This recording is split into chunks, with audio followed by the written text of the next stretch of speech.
নজর রাখবো পরবর্তী সংবাদে। বিগত বছরের ন্যায় এবারও আজকে সোনামুড়াতে বিতরণ করা হলো পুরস্কার। মেধাবী ছাত্রীদের এই পুরস্কার বা বৃত্তি প্রদান করা হলো।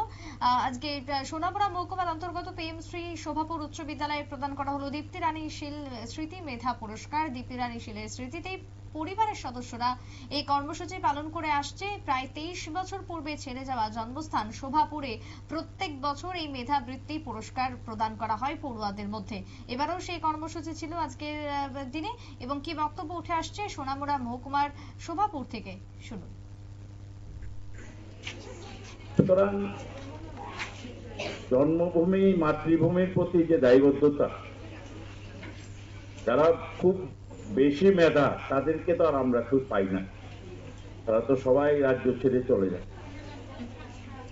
কিন্তু এই রাজ্যে এখানেই তোমাদের জন্ম, তো এখান থেকেই তোমরা তোমাদের সমস্ত ছাত্র জীবন, ভবিষ্যৎ, পরিবার সব এখান থেকে, তাই এখানে প্রতি দায়বদ্ধতাটা থেকেই যায়। এবং আমাদের ছোট্ট রাজ্য, ছোট্ট ঘরানা, আমরা কোনো বড় রাজ্য না যে মহারাষ্ট্র বা উত্তরপ্রদেশ, মধ্যপ্রদেশ। আপনারা শুনলেন যে বক্তব্য উঠে আসছে আজকে সোনামুড়া থেকে। সকলের মধ্যে ছিল ব্যাপক উৎসাহ। ছোট্ট একটা বিরতির পর ফিরে আসবো, সঙ্গে থাকুন।